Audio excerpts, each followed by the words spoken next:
हरि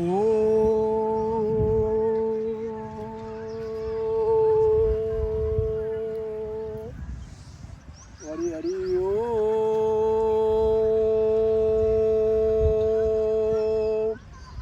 हरि हरि ओ।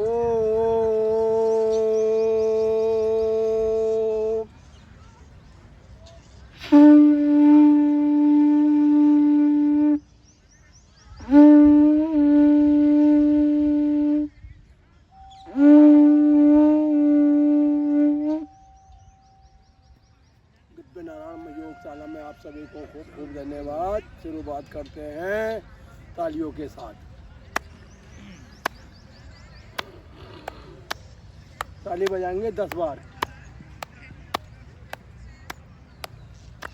ताली बजाने से क्या होता है कि रक्त के कण शुद्ध होते हैं।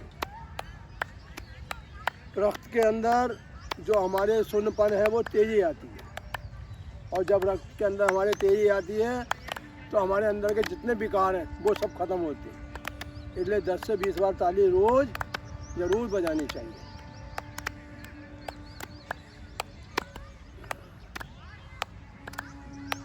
हाथों को आगे पीछे,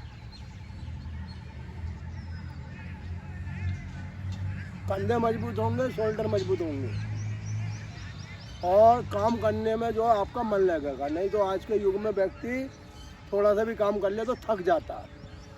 उसका मान कारण यही है कि उसके हाथों का जो बल है वो धीरे धीरे क्षीण होने लगता है।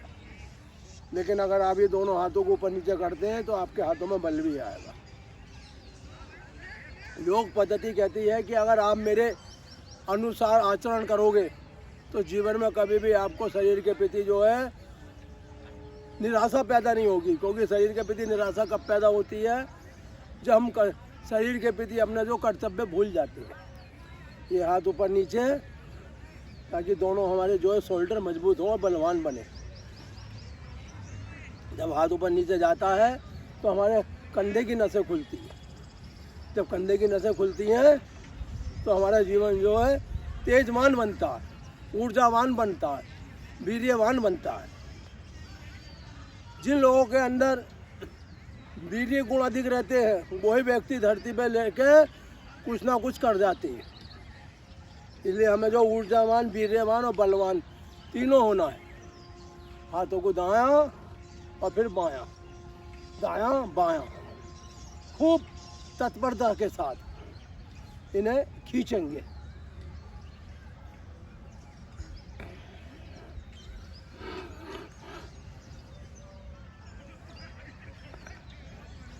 सीधा हाथ घुमाएंगे बिल्कुल कानों से मिलाते हुए, ताकि जिससे आपके जो है कंधे मजबूत मान रहे हैं। 10 बार पीछे की तरफ,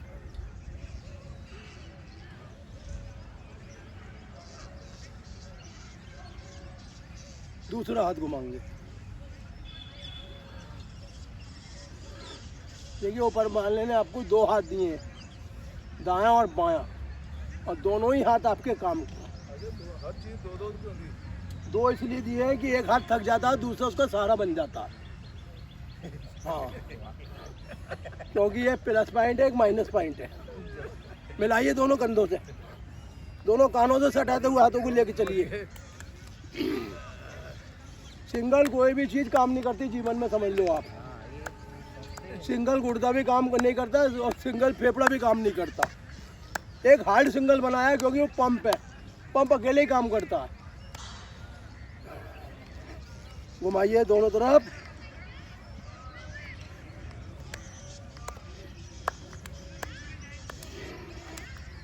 जितना मिला के चलाओगे हाथों को, उतने ही हाथों में कार्य करने की क्षमता बढ़ेगी।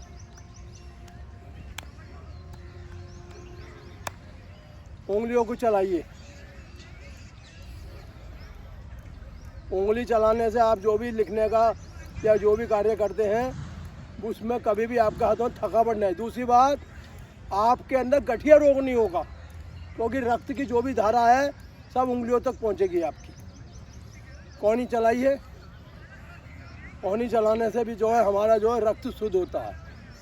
सिरा धमनी जो है बराबर जो खुली रहती है, बंद नहीं रहती। घुमाइए गोल गोल आगे की तरफ 10 बार, 10 बार पीछे की तरफ।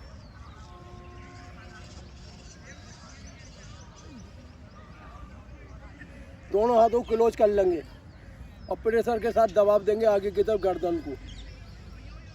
जिन लोगों को गर्दन की शिकायत या सर्वाइकल वगैरह रहता है, अगर वो इस क्रिया को करते हैं, इस योग अभ्यास को करते हैं, तो जीवन में उनके कभी गर्दन में समस्या पैदा नहीं होगी, ना गर्दन में कोई घुमाने में दिक्कत आएगी। श्वास भर के दबाएंगे,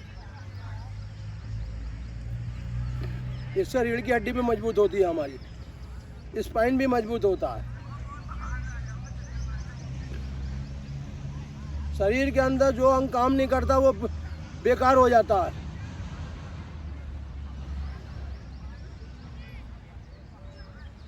दायां, बायां, दायां, बायां, 5-5 बार दोनों तरफ दबाइए। माथे पे प्रेशर दीजिए, पीछे की तरफ छोड़ दीजिए, फिर प्रेशर दीजिए। गर्दन घुमाइए गोल गोल, दाएं से बाएं, आराम के साथ पूरी गोल गोल घूमनी चाहिए गर्दन, और बाएं से दाएं। गर्दन घुमाने से क्या होता है, एक तो आपकी याद शक्ति कमज़ोर नहीं पड़ेगी। याद शक्ति कमज़ोर कब पड़ती है, जब गर्दन के अंदर जो नसें आपकी जा रही हैं उसमें सेलों का जो है बनना कम हो जाता है। गर्दन घुमाओगे आपके मस्तिष्क में पूर्ण सेल बनेंगे, और सेलों से ही शरीर चलता है, समझ लीजिए आप। घुमाइए ढंग के, सर्वाइकल बंद, पट्टा नहीं बांधना पड़ेगा। गर्दन को जो है आपको ज़्यादा तकलीफ नहीं होगी। आगे पीछे थोड़ी को रखिए कंधे पे, यूँ घुमा के, फिर बीच में लाके छोड़िए, फिर इस कंधे पे रखिए। जितनी गर्दन घूमेगी उतने ही गर्दन के रोग आपके समाप्त होंगे। धीरे धीरे घुमाएंगे कमर को। कमर घुमाने से जो नसें आपकी चिपक गई हैं या नसें काम नहीं कर रही हैं, वो धीरे धीरे आपकी खुलेंगी। 10 बार दाएं से और फिर 10 बार बाएं से। इससे आपके कूलों पे भी जोर पड़ता है, कूले भी आपके स्वस्थ होंगे।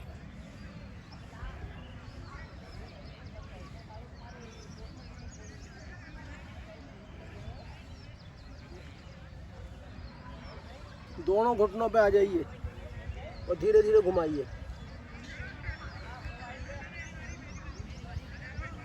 घुमाइए धीरे धीरे,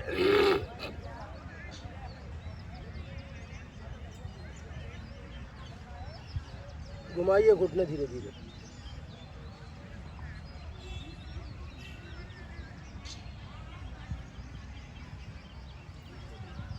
घुमाइए हल्के हल्के,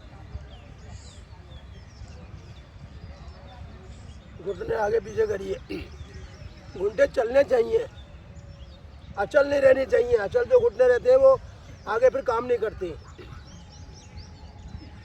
और धीरे धीरे अब आपके मुड़ने लगेंगे तो आप जो है घुटनों की काफ़ी पीड़ा जो आपकी कम हो जाएगी। आ जाइए पंडों के ऊपर। आधा मिनट जो पंजों में बैठने से क्या होता है कि हमारे हाथों की शुद्धि होती है, मल की शुद्धि होती है, वायु की शुद्धि होती है। वो कब होती है, जब हम जो है आधा मिनट से 1 मिनट तक पंजों में बैठते हैं। जितनी अंदर की दूषित वायु है सब पास हो जाती है, और पंजों पे ही धीरे धीरे उठेंगे, क्योंकि पंजों पे शरीर का लोड बहुत कम हो जाता है। जो व्यक्ति पंजों का अभ्यास करते हैं, पंजों पे चलते हैं या चंदों पे एक्सरसाइज करते हैं, उनका शरीर का काफ़ी लोड कम हो जाता है। क्योंकि अगर वजन सहन कर सकता है तो आपके पंजे संपूर्ण, अगर आपके इस पे वजन आ गया तो आपको पीड़ा हो जाएगी, नसें दर्द करने लगेंगी। 5 बार बैठेंगे पंजों के ऊपर कम से कम।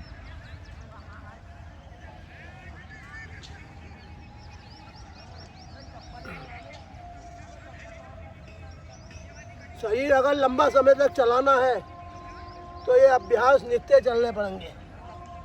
नहीं तो एक बार ये दवाई की आदत पड़ गई तो जिंदगी भर आप दवाइयों पर ही अधीन हो जाओगे। पैर को मोड़ेंगे हल्के हल्के।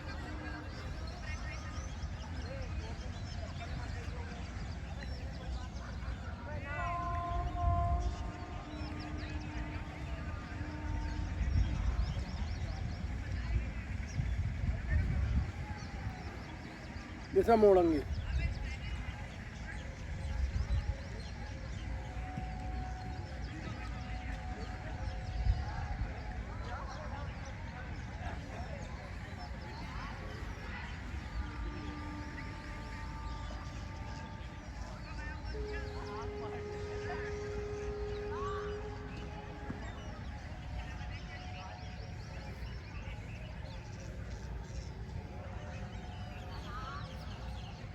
हाथ जोड़ के सूर्य देवता की प्रार्थना करेंगे। हे सूर्य देव, हे धरती के देव, आपके द्वारा ही हमें जीवन प्राप्त हुआ है, आपके द्वारा ही हमें संसार की हर वस्तु मिलती है, देखने को, खाने को, पीने को, और निद्रा भी आपके कारण आती है। आपके द्वारा जो हमें ऊर्जा मिलती है, जो प्रकाश मिलता है, वो हमारे शरीर के लिए सुखदायी और लाभप्रद रहता है। तो सूरज देवता के 12 नाम हैं, 12 राशि हैं, 12 महीने हैं। तो सूरज देवता के 12 नाम लेते हुए सूर्य का ध्यान करेंगे और सूर्य नमस्कार की तरफ पढ़ेंगे। ओम मित्राय नमः, ओम सूर्याय नमः, ओम भान्वे नमः, ओम रवे नमः, ओम खगाय नमः, ओम अर्काय नमः, ओम पूर्ण नमः, ओम सवित्रे नमः, ओम हिरण्यगर्भे नमः, ओम मरीचाय नमः, ओम सैबृ सूर्य नारायण। सांसों को बढ़ाएंगे लंबा, फेफड़ों में गहरा, और धीरे धीरे जाएंगे पीछे की तरफ और छोड़ दो आगे आगे की तरफ। अब आपके मेरुदंड की जो है एक्सरसाइज शुरू हो जाती है सूर्य नमस्कार करने से। और हमारे शास्त्रों में, हमारे वेदों में कहा गया है, जिसकी रीढ़ की हड्डी सीधी रहती है वही व्यक्ति योग में आगे उतर सकता है। जैसे उल्टा पैर पीछे और सीधा पैर बैंड देते हुए, सांस भरते हुए ऊपर की तरफ खींचेंगे शरीर को। जैसे घोड़ा होता है, खचाखच चलता रहता है, ऐसे भी हमें खचाखच चलना है। और धीरे धीरे हथेली नीचे मिला देंगे, क्योंकि हथेली के अंदर सारे हमारे शरीर के अवयव छुपे पड़े, इसलिए हथेली पे दबाव पड़ना चाहिए और पंजा उठा के पीछे ले जाना चाहिए। श्वासें आराम से लेंगे और धीरे धीरे लेटेंगे नीचे की तरफ, यानी माथा, नासिका, थोड़ी छाती, पीठ थोड़ी उठी रहेगी। नाभि नीचे मिला देंगे, 2-3 गहरे सांस लेंगे और लंबी सांस लेते हुए नाभि तक शरीर को उठाएंगे, ताकि रीढ़ की हड्डी में जो भी दिक्कत आ गई है वो धीरे धीरे दूर हो जाए, कमर का दर्द जल्दी ठीक हो जाए। इसके लिए हम करते हैं भुजंगासन। सांस छोड़ते हुए वापसी आएंगे पर्वत आसन में। उल्टा पैर इन दोनों हथेलियों के मध्य और श्वास भरते हुए ऊपर की तरफ। श्वास को निकाल देंगे पूरा बाहर और दोनों पंजे हथेली एक सीध में, फिर घुटनों पर मिला हुआ रहेगा। यहीं से धीरे धीरे ऊपर उठाएंगे, थोड़े पैर खोलते हुए लंबी श्वास के साथ, और पीछे और वापसी। श्वास चलेगी सामान्य और लंबी। लंबी सांस लेने से क्या होता है, जीवन काल हमारा स्वस्थ होता है, आयु हमारी स्वस्थ होती है, शरीर की नस नाड़ी है सब खुल जाती हैं। दूसरा सूर्य नमस्कार, शरीर खींचते हुए सांस भरते हुए पीछे और छोड़ते हुए आगे।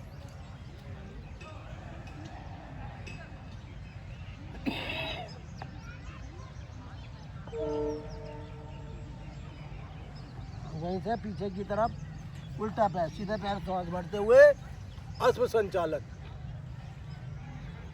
ये सब नसों पे जोर पड़ता है तो नसें अपने आप खुल जाती हैं। रीढ़ की हड्डी में कभी प्रॉब्लम ही नहीं आएगी, अब कोई समस्या पैदा नहीं होगी। आ जाएंगे पर्वत आसन में। जैसे लेटेंगे धीरे धीरे, माथा, नासिका, थोड़ी छाती, पीठ उठी हुई रहेगी, नाभि नीचे रख देंगे, लंबा गहरा सांस लेंगे। अब लंबा सांस भरते हुए फेफड़ों के अंदर नाभि तक शरीर को उठा देंगे और ऐसे सांस बाहर निकालते हुए पर्वत आसन में उल्टा पैर दोनों हथेलियों के मध्य और लंबी सांस भरते हुए अश्व संचालन। श्वास को बाहर निकाल देंगे, दोनों पंजे हथेली एक सीध में और लंबी लंबी गहरी सांस लेते रहेंगे। धीरे धीरे ऊपर उठेंगे और सांस भरते हुए पीछे, लंबा सांस।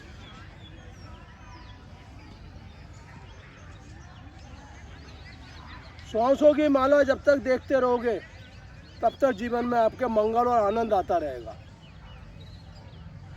तीसरा सूर्य नमस्कार। सांसों के साथ पीछे खींचेंगे शरीर को और सांस छोड़ दो वापसी नीचे की तरफ। उल्टा पैर पीछे, सीधा पैर ऐसे बैठ देते हो, सांस भरते हुए ऊपर। जो नसें बंद हो जाती हैं, जो नसें जो है काम नहीं करती, वो भी सूर्य नमस्कार करने से धीरे धीरे खुल जाती हैं। हथेली नीचे की तरफ और हम आ जाएंगे पर्वत आसन में। यहीं से धीरे धीरे नीचे आएंगे, नीचे की तरफ। अष्टांग योग में माथा, नासिका, थोड़ी छाती, पीठ उठी हुई, पीठ नीचे मिला देंगे। लंबा गहरा सांस और सांस भरते हुए ऊपर और छोड़ते हुए वापसी पर्वत आसन में। यहीं से उल्टा पैर आगे की तरफ, पीछे वाला पैर आगे। हस्तपादासन, यानी हाथ पैर एक सीध में रहते हैं, इसे कहते हैं हस्तपादासन। लंबा गहरा सांस ऊपर की तरफ और वापसी। लंबा सांस लेंगे नासिका के द्वारा ताकि फेफड़ों की गति सही हो, फेफड़ों की कार्य क्षमता बढ़े हमारे।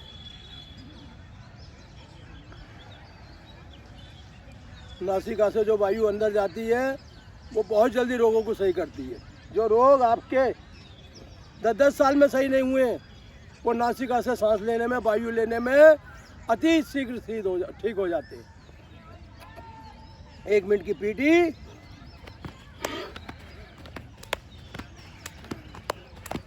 पीटी करने से शरीर का अंग अंग काम करने लगता है, घुटने मजबूत बलवान हो जाते हैं।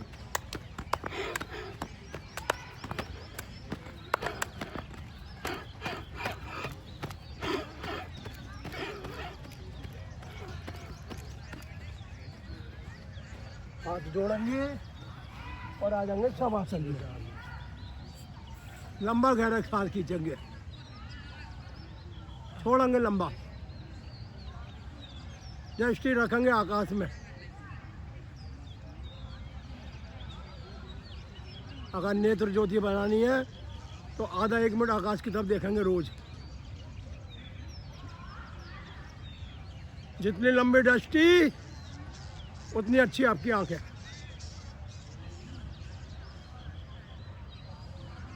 फेफड़ों पर ध्यान देंगे दोनों, दायां फेफड़ा और बायां फेफड़ा। कभी कभी लोगों का दायां फेफड़ा काम नहीं करता तो बाएं से कार्य होता है, बायां काम नहीं करता तो दायां अपना काम दिखाता है, यानी सहभागी बन जाते हैं दोनों एक दूसरे के प्रति। जिस प्रकार पति पत्नी एक दूसरे सहभागी होते हैं उसी प्रकार ये हमारे शरीर के अंदर जो अंग है ये भी सहभागी बन जाते हैं। उसी प्रकार कभी दाएं किडनी इन्फेक्शन हो जाता है तो बाएं उस काम को कर देती है और बाएं किडनी में हो जाता है तो दाएं उस कार्य को कर देती है, यानी मिलजुल के जो है शरीर की व्यवस्था संभाल लेती हैं ये दोनों। श्वास जितना लंबा नासिका से खींचता है उतना शरीर मजबूत और बलवान और रोगों से मुक्त होता है।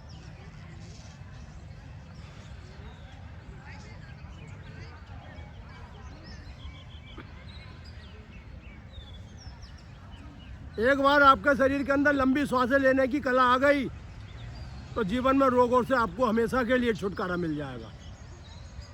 नसें अपने आप जागृत हो जाएंगी। जो नसें बेकार हो जाती हैं वो इस प्राणायाम को करने से अपने आप दूर हो जाती है, इस योगी अभ्यास को करने से दूर हो जाती है।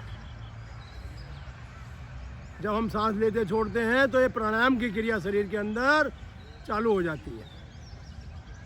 शरीर को मोड़ते तोड़ते हैं तो आसन की क्रिया शुरू हो जाती है। शरीर बिल्कुल सामान्य हो चुका है, आंखें भी आपकी तेज हो चुकी हैं। अब जो बाएं करवट लेते हुए उठ जाएंगे।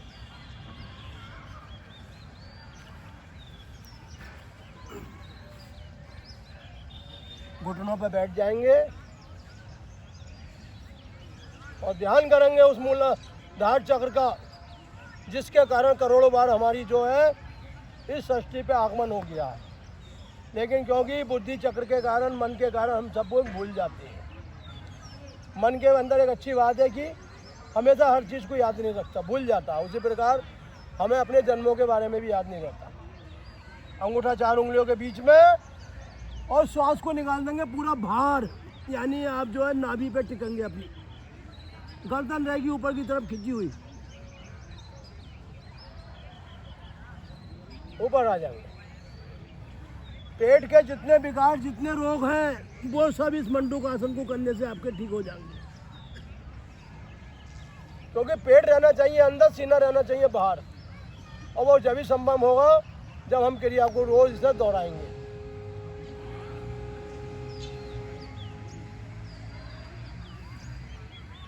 श्वास खींचते हुए ऊपर और श्वास छोड़ते हुए नीचे। ये श्वासों की माला है, जब तक चलती रहेगी तब तक शरीर के अंदर कुछ नहीं होगा, और जिस दिन ये माला रुक गई उसी दिन शरीर शांत हो जाएगा। दूसरा अभ्यास, श्वास छोड़ते हुए आगे की तरफ और बढ़ते हुए ऊपर की तरफ। श्वास छोड़ते हुए आगे की तरफ और बढ़ते हुए ऊपर की तरफ। देखिए 10 बार इसलिए कराते हैं कि आपके शरीर के अंदर 10 इंद्रिय है। इंद्रियों को अगर आपको मजबूत और बलवान बनाना है तो 10-10 बार क्रियाएं करिए कम से कम।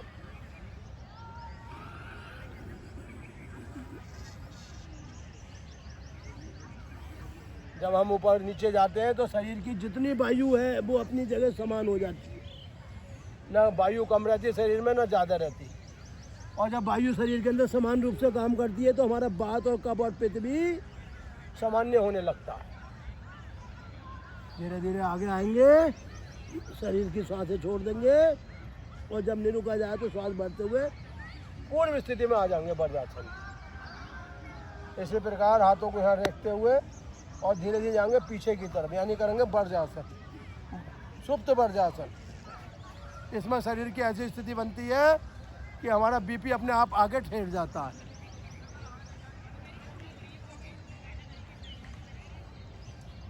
और जिसका बीपी सामान्य रहता है उसे जीवन में कभी किसी दवा की जरूरत नहीं पड़ती। बीपी के कारण ही व्यक्ति को तरह तरह की दवाइयाँ खानी पड़ती हैं, क्योंकि अगर वो दवाइयाँ नहीं खाएगा तो बीपी जो उसका काबू से बाहर हो जाएगा और जिसमें उसकी मृत्यु भी हो सकती है। इसलिए बीपी को अगर आपको सामान्य कंट्रोल रखना है तो करेंगे सुप्त वज्रासन।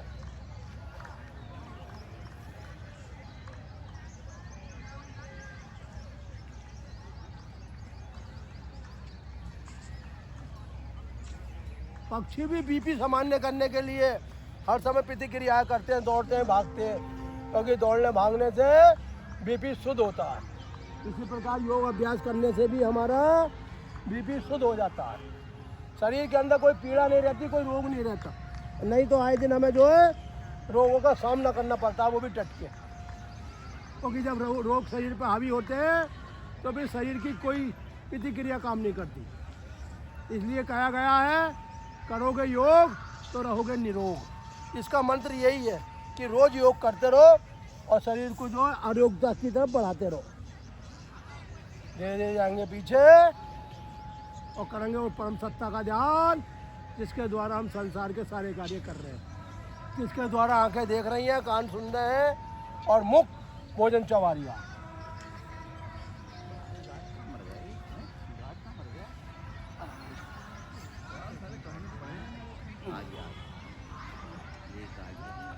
आइए गुरुजी, पैर खोलिए फटाफट, कहीं ध्यान मत दीजिए। घुमाइए दोनों पंजों को गहराई के साथ।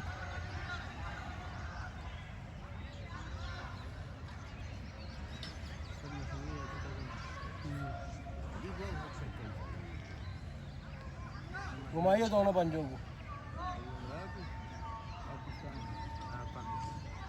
घुमाइए घुमाइए।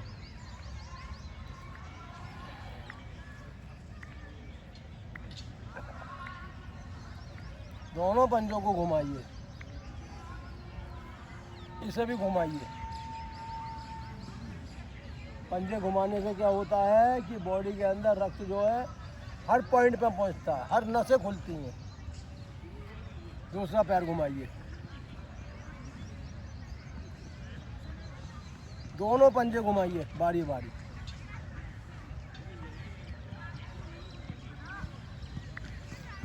मिला लिए दोनों पैरों को, करिए शरीर को हल्का। इस आसन को करने से क्या होता है कि हमारे नाप नले जो है मजबूत और बलवान हो जाते हैं, पैन क्रियाज मजबूत हो जाता है, जिससे शरीर के अंदर शर्करा की मात्रा सामान्य रूप से जो है बन जाती है। पैरों को करेंगे सीधा और धीरे धीरे करेंगे नीचे आने का अभ्यास। पश्चिम तानासन। पश्चिम तानासन करने से क्या होता है, कभी हमारा लीवर खराब नहीं होता, लीवर में सूजन नहीं आती, रक्त तो सुचारू रूप से दौड़ता है, इंगला पिंगला नाड़ी अपना मार्ग बना लेती है स्वयं। ये पश्चिम तानासन करने के लाभ हैं। करिए धीरे धीरे पश्चिम तानासन। पश्चिम तानासन करने से मेरुदंड कभी आपका झुकता नहीं है, टेढ़ा नहीं होता।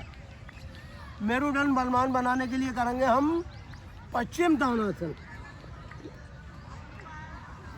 पश्चिम तान करने से हमारे घुटने मजबूत बलवान होते हैं, जोड़ मजबूत होते हैं शरीर के।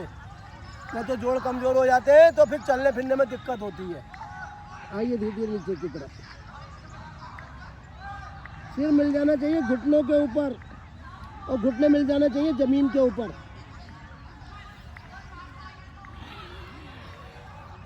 अनिद्रा, जिन लोगों को रात को नींद नहीं आती है, अगर वो ये पश्चिम तानासन करेंगे तो उन्हें नींद बहुत अच्छी आएगी। ये है पश्चिम तानासन के लाभ। और एक बार जब हमारी रीढ़ की हड्डी मुलायम हो जाती है तो हम फिर कोई भी आसन सहजता के साथ लगा सकते हैं। धीरे धीरे करेंगे आराम के साथ, क्योंकि जो चीज़ आराम के साथ करी जाती है वो जीवन में कभी हमें परेशानी नहीं देती, दुख नहीं देती। ये हमारा इसका जो है विशेष लाभ है। इसलिए पश्चिम तानासन करने के लिए एक अभ्यास करना चाहिए और अभ्यास करने से ही पश्चिम तानासन हमारा सिद्ध होता है। और जिन लोगों का ये पश्चिम तानासन सिद्ध हो जाते हैं तो वो परम गति पा जाते हैं। परम गति कहाँ मिलती है कि चक्रों को खींच के अपने मुखमंडल पे ले आते हैं। और वो जब ही आते हैं जब हम निरंतर इस पश्चिम तानासन का अभ्यास करते हैं। पश्चिम तान का मतलब यह है कि पूरब की वायु को पश्चिम में खींच के ले जाए, यानी अपान प्राण एक जगह लीन हो जाए हमारे। लेट जाएंगे धीरे धीरे और दोनों पैरों को उठा के पीछे की तरफ, यानी हला आसन। रीढ़ की हड्डी को मजबूत बलवान बनाने के लिए करेंगे हला आसन।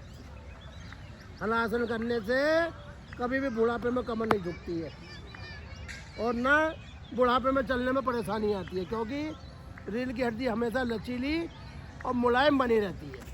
मुलायम चीज़ आसानी से मुड़ जाती है, कठोर चीज़ नहीं मुड़ पाती।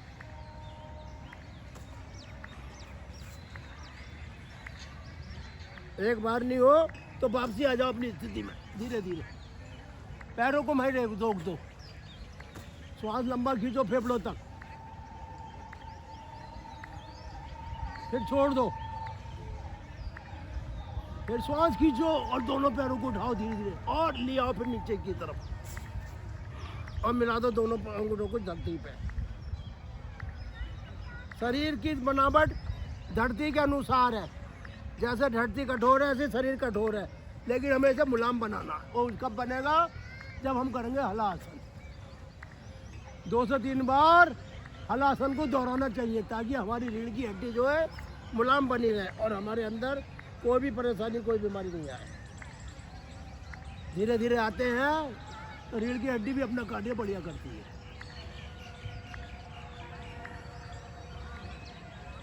यहीं से करेंगे सर्वांग आसन, पीठ तक उठा देंगे शरीर को, कमर सीधी, गर्दन सीधी, और 90 डिग्री में हमारा आ जाएगा शरीर। दृष्टि रखेंगे, अंगूठों पे ध्यान रहेगा हमारे कंठ चक्र में। कंठ का मतलब है आकाश में ध्यान लगाएंगे, आकाश में ध्यान लगाएंगे नीले रंग का।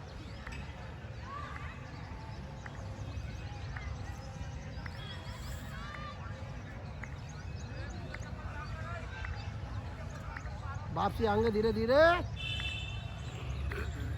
और ले आएंगे नीचे को दोनों पैरों को।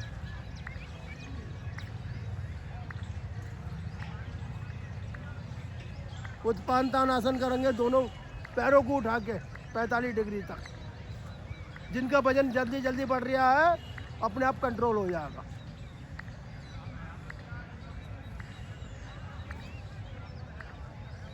नीचे रख देंगे, फिर श्वास भरेंगे, फिर रोकेंगे पैरों को।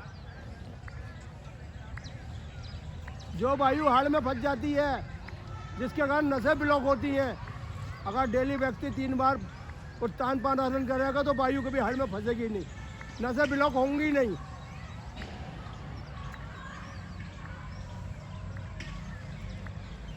शरीर के अंदर ऊष्मा आ जाती है इस आसन को करने से, और तना हुआ पेट भी ठीक हो जाता है।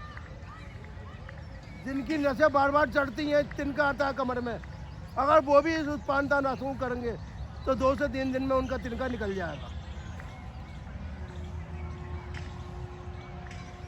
सांसों को लेंगे लंबा फेफड़ों तक, क्योंकि सांसों का स्थान कहाँ है? आपके फेफड़ों के अंदर। सीधा पैर उठाएंगे, घुमाएंगे गोल गोल 10 बार इधर से, आराम के साथ पूरा घूमना चाहिए। ये कूल्हे की एक्सरसाइज है, कभी कूल्हे में प्रॉब्लम नहीं आएगी। कूल्हा कभी आपका चटकेगा नहीं, क्योंकि ये लचीलपन के कारण आपकी हड्डी सुरक्षित रहेगी कूल्हे की। ऐसे दूसरा पैर उठाएंगे आराम से, मांस नहीं बढ़ेगा आपके कूल्हे पे कभी भी। घुमाइए गोल गोल, दाएं से बाएं और दाएं से बाएं और बाएं से दाएं। ये कूल्हा बोल दिया चट चट आपका, वायु का निष्कासन हो रहा है। दोनों पैरों को उठाएंगे, घुमाएंगे गोल गोल 10 बार इधर और फिर वापसी आएंगे 10 बार। घुमाइए गोल गोल,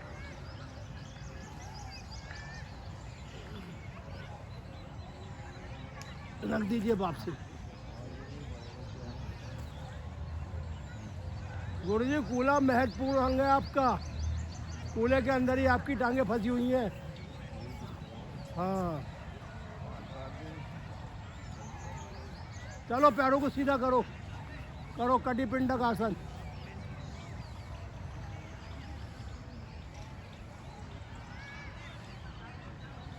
पैर सीधे कर लो, ये वाला घुटना उस पैर की एड़ी पे आ जाएगा। सीधे रख लो, फिर वापसी आ जाओ, करो 10-10 बार। ये गुर्दों को कभी खराब नहीं होने देगा आसन, क्योंकि गुर्दे कब खराब होते हैं? जब गुर्दे में बार बार पथरी होती है। पथरी के कारण ही हम कमज़ोर पड़ते हैं, क्योंकि खाया पिया फिर हमसे कुछ लगता ही नहीं। इसलिए करेंगे 10-10 बार कटी पिंडक आसन।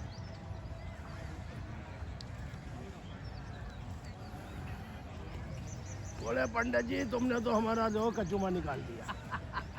देखिए हम क्या करें, तुम्हें स्वस्थ करना है, हमारी मजबूरी है, इसमें हम कोई समझौता नहीं करेंगे आपसे। कहिए दाएं, बीच में आगे रोकिए, फिर जाइए बाएं। स्वास्थ्य के प्रति हमारा किसी से कोई याराना नहीं है। बढ़िया स्वास्थ्य रखना है तो ये सब कुछ करना पड़ेगा, जब भी जीवन आगे बढ़ेगा।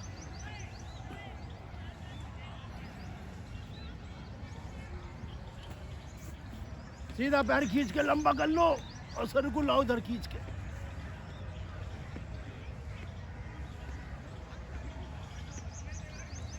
दोनों पैर सीधे। अब ये वाला पैर जाएगा इधर, गर्दन आएगी इधर। फिर ये वाला पैर इधर, गर्दन आएगी इधर। उल्टी गड़बड़ लेते हुए उठ जाओ।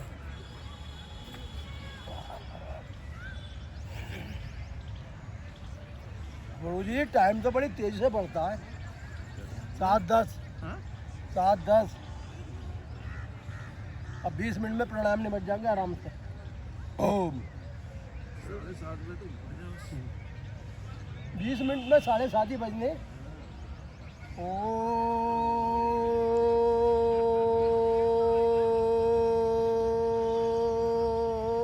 खींचो लंबा श्वास ओम के साथ।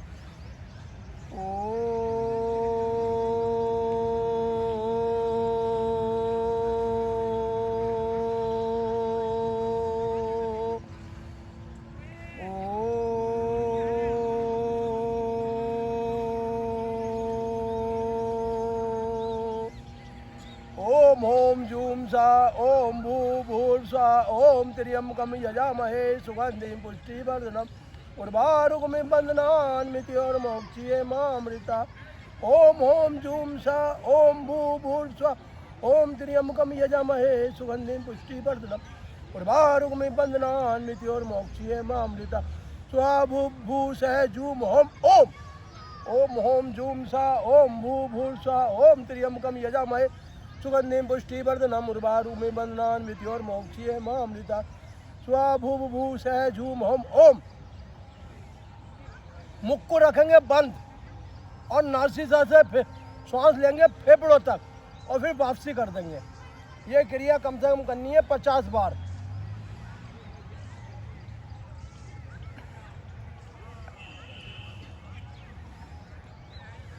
फिर भरो।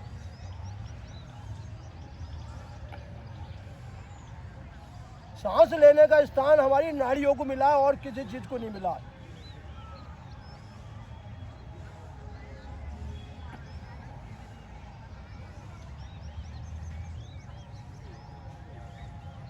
दो फेफड़े हैं दायां और बायां।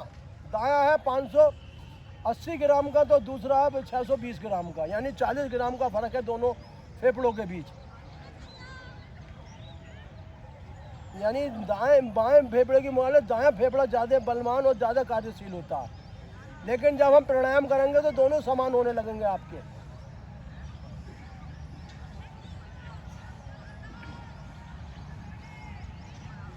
श्वास जितना लंबा खींचे, पेट हमेशा अंदर घुसा हुआ रहना चाहिए, छाती फूली हुई चाहिए।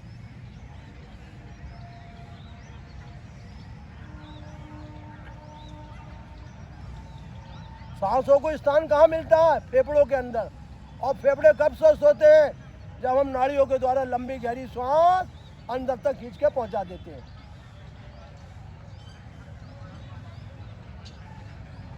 शिव संगीता में कहा गया, जिस व्यक्ति की इंगला पिंगला सुषमा नाड़ी समान रूप से कार्य करती हैं, ऐसा व्यक्ति जीवन में मुक्ति की तरफ बढ़ता है, मुक्त आत्मा हो जाता है।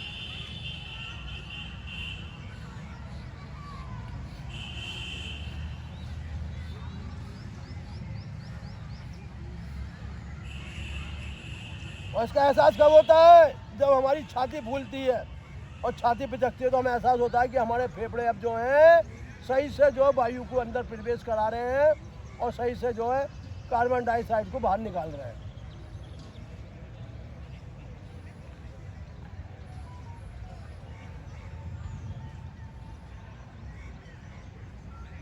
जीवन में अगर व्यक्ति ने इन वायु को पीने का अभ्यास कर लिया तो उन्हें फिर किसी दवा किसी औषधि की जरूरत नहीं रह जाती है।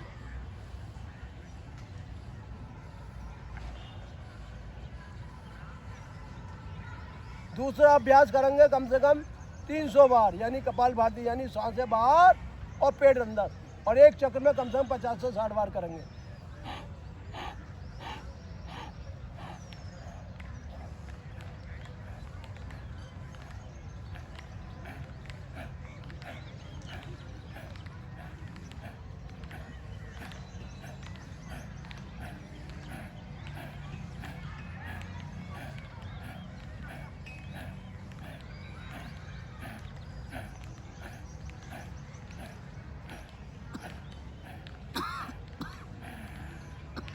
इस प्राणायाम को करने से बंद नसें खुल जाती हैं।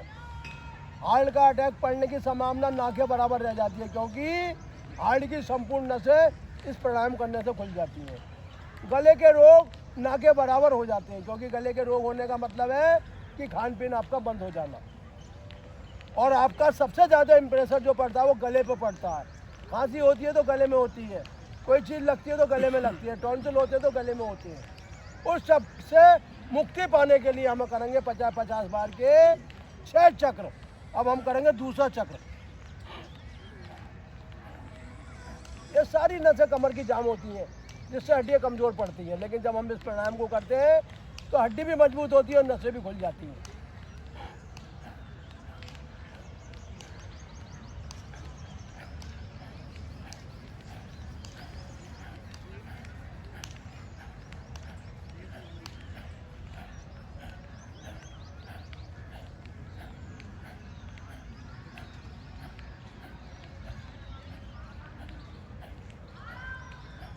व्यक्ति जीवन भर में इतना अन्न खा जाता है, इतना अन्न खा जाता है, वो काफ़ी तो उसके शरीर में स्ट्रांग हो जाता है, जिसके कारण से शरीर की नसें ही बंद हो जाती हैं। इस प्राणायाम को करने से आप जितना भी खाओगे वो शुद्ध रक्त बनाएगा और जीवन में आपके कभी भी कोई रोग नहीं आएगा।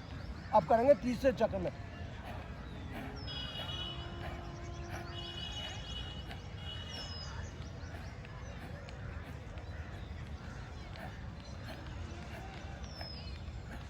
जिसने नाभि को जीत लिया, जिसने मणिपुर चक्र को जीत लिया, उसने जीवन में परब्रह्म परमात्मा को जीत लिया।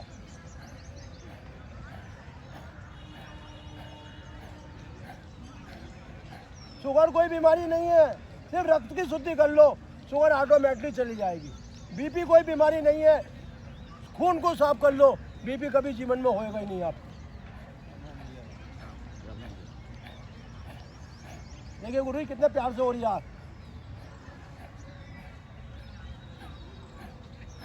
नसों का बल भी आपका मजबूत हो रहा है, तेज हो रहा है। भगवान ने धरती पे भेजा है मनुष्य जीवन में कि तू आगे अच्छे कर्म कर, लेकिन व्यक्ति जो है इंद्रिय भोग के कारण अपने शरीर को नष्ट कर रहा है और नीचे जा रहा है।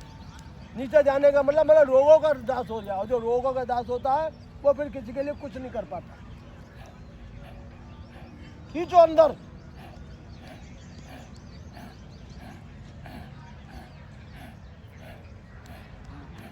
गले की 80% बीमारी है इस प्राणायाम को करने सही हो जाती है, क्योंकि गले में खराश है, गले में बार बार दुखना, गले से नहीं बोल पाना, वो इस प्राणायाम के द्वारा सब सही होता है।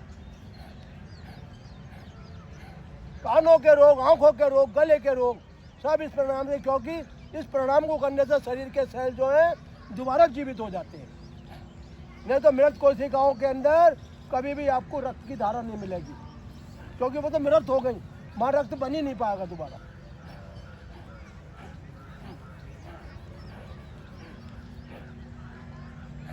तभी तो भगवान ने कहा है, हे अर्जुन, मैं संसार को 4 वर्णों में बांट रहा हूँ, यानी कि पहला ब्राह्मण, दूसरा क्षत्रिय, तीसरा वैश्य और चौथा शूद्र। और जो इन चारों का पालन करेगा वही धरती पे अपना जीवन सुख में बनाएगा।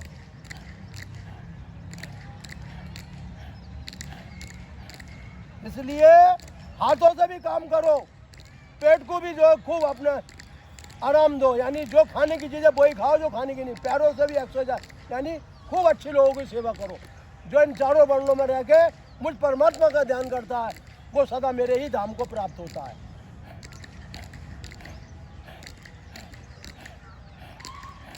देखिए एक बार अगर ये चालू हो गया आपका, तो जीवन में आपको रोगों से हमेशा के लिए छुटकारा मिल जाएगा।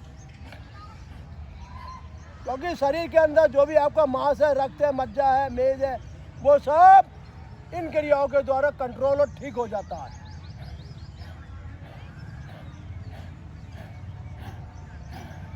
रुक जाएंगे। ये 300 बार आपका प्राणायाम हो गया और आपने अपने को जो है 300 गुना स्वस्थ कर लिया।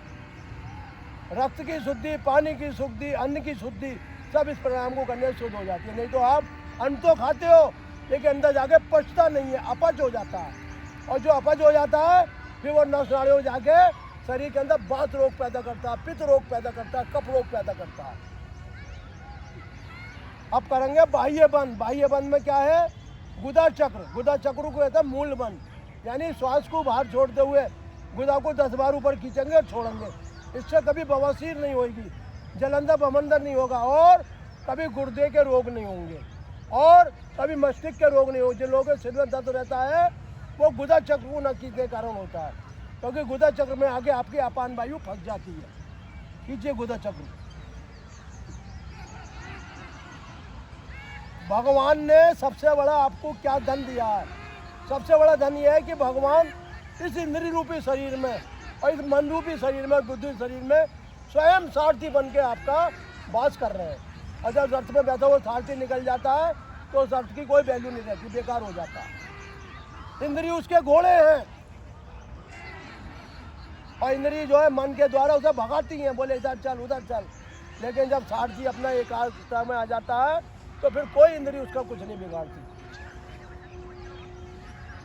खींचेंगे गुदा चक्र।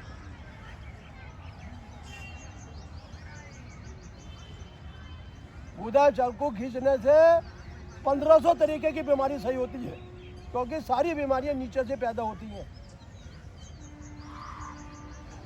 दूसरा करेंगे उड्डयन बंद, यानी सांसों को बाहर छोड़ते हुए पेट को अंदर खींचेंगे, देंगे खींचते हुए।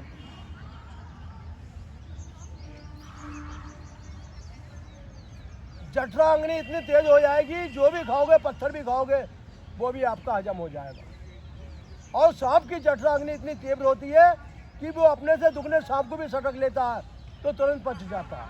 वही उड्डयन बंद करने से आपका पाचन शक्ति मजबूत और बलवान होगी।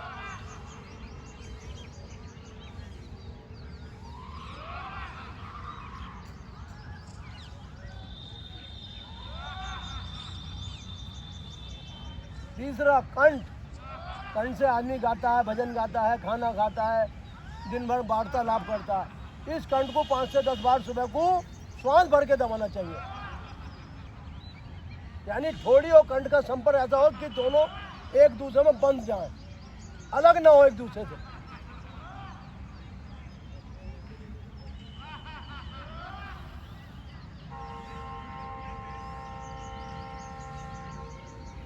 सांस जब बाहर निकलती है तो अंदर की काफी बीमारियां बाहर रखती है सांसों के रूप में।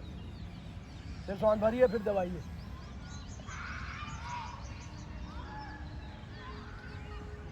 सारा खेल अंदर का है, बाहर कुछ खेल नहीं है। बाहर नस्बर संसार है जो हमारे शरीर के साथ ही रहा, उसके बाद पता नहीं कहाँ गया वो संसार। दबाइए कंठ को। जो गिलाइन होते हैं गले के अंदर, बहुत बारीक बारीक नसें होती हैं, और वो नसें अगर बंद हो जाएं तो जिंदगी भर गले की बीमारी सही नहीं होती है। लेकिन इस कंठ को रोज दबाओगे तो वो गले के गिलान आपके हमेशा खुले रहेंगे। एक बहुत बढ़िया सी मशीनरी है जिसके अंदर अगर हम नित्य भगवान का ध्यान करेंगे तो माता सरस्वती हमारे कंठ में विद्यमान हो जाएंगी।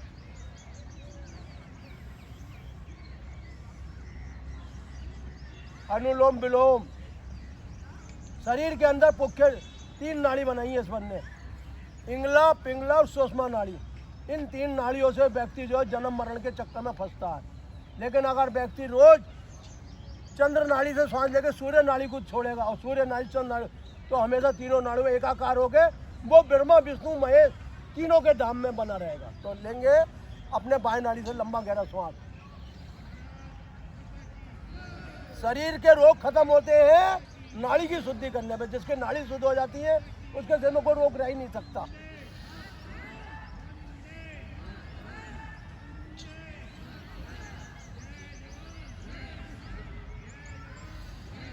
अंगों की शुद्धि जो होती है वो प्राणायाम और आसन क्रिया से होती है, और शरीर का जो फिजिकल होता है वो टहलने से होता है।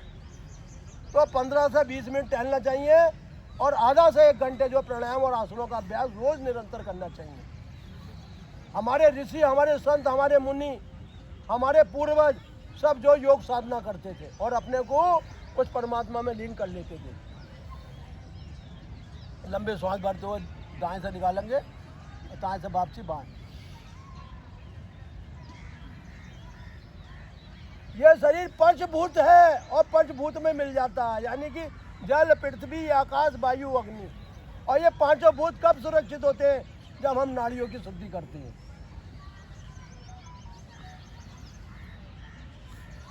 इस नाड़ियों से ही शरीर के रोग खत्म होते हैं, नहीं तो नाड़ी शुद्धि नहीं होगी, शरीर के रोग कभी जीवन में सही नहीं हो सकते आपके, क्योंकि यही शरीर की रचना आपके बनाते हैं, यही सेलों को जगाते हैं।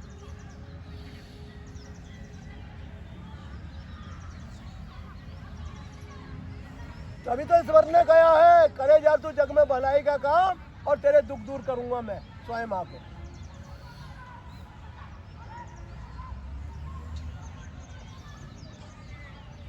भगवान श्री कृष्ण गीता में कह रहे हैं, अर्जुन कोई मुझे ज्यादा फूल बतासों की जरूरत नहीं है, न पकवानों की जरूरत है। अगर मनुष्य सच्चे हृदय से एक चावल का आधा दाना भी मुझे समर्पित कर देता तो मैं उसमें ही प्रसन्न हो जाता हूँ। बोले कोई ढोंग करने की जरूरत नहीं है, मुझे तो अपने अंतःकरण में बसाओ, क्योंकि मैं अंतःकरण में ही बात करता हूँ, क्योंकि मैं हूँ वासुदेव।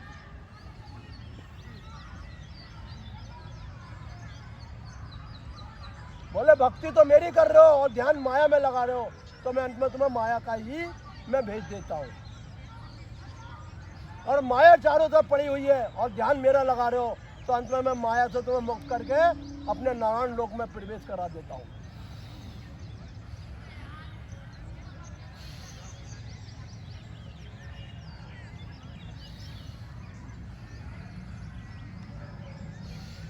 लंबी श्वास लेने से नाड़ी जल्दी शुद्ध होती है, और जिसकी नाड़ी शुद्ध होती है उसकी बीमारी अपने आप खत्म होती है। आंखों के रोग 90% जो सही होते हैं वो अनुलोम विलोम करने से सही हो जाते हैं। फेफड़ों की बीमारी जो सही होती है वो 90% अनुलोम विलोम करने से सही हो जाती है, क्योंकि ये नाड़ियाँ बंद रहती है। जब नाड़ियाँ बंद रहती है शरीर के अंदर रोग कभी ठीक होते ही नहीं है। उज्जय प्राणायाम, लंबा गहरा सांस,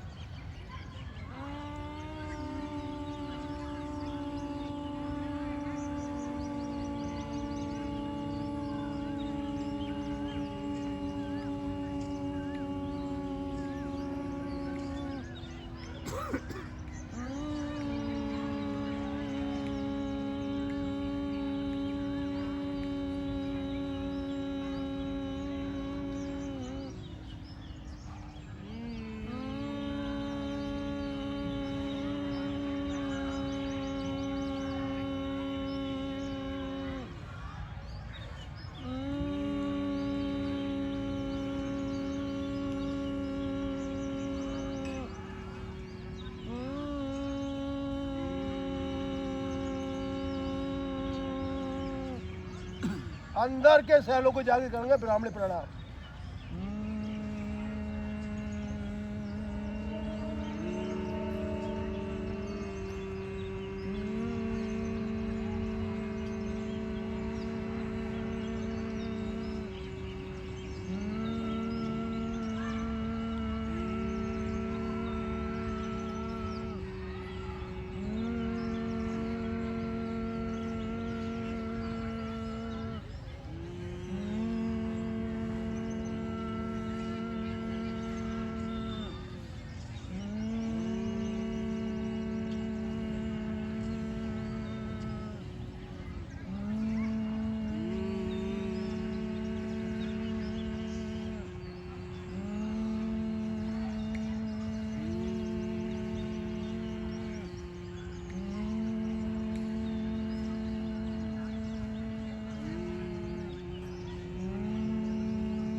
हरि ओम हरि ओम हरि ओम हरि ओम।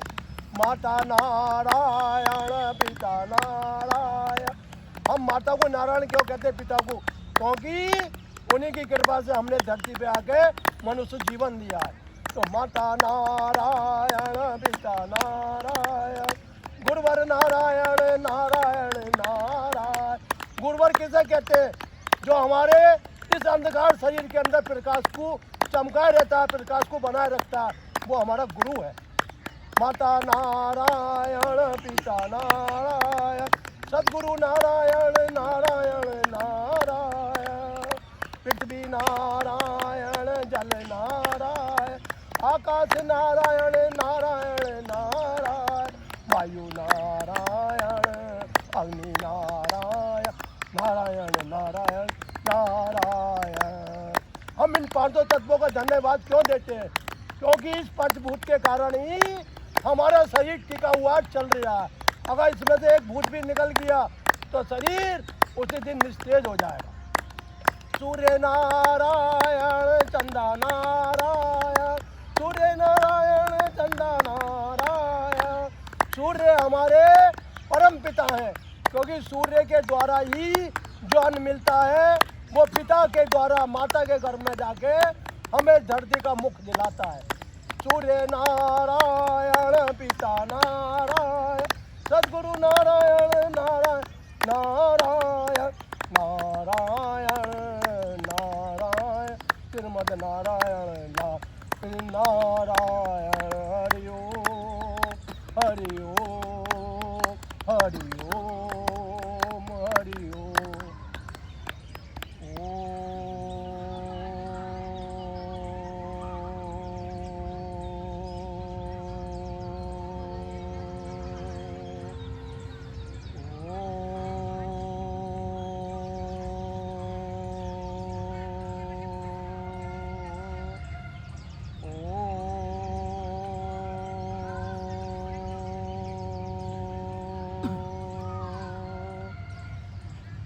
ओम दियो शांति अंतरिक्षम शांति शांति रापा शांति रोदे शांति वनस्पति शांति विश्वदेव शांति निर्मा शांति सर्वम शांति शांति रेव क्षमा शांति। ओम शांति शांति शांति। करो योग, रहो निरोग, जीवन में आनंद लेते रहो और अपने कार्यों को निष्ठापूर्वक करते रहो। यही सच्ची मानव सेवा है।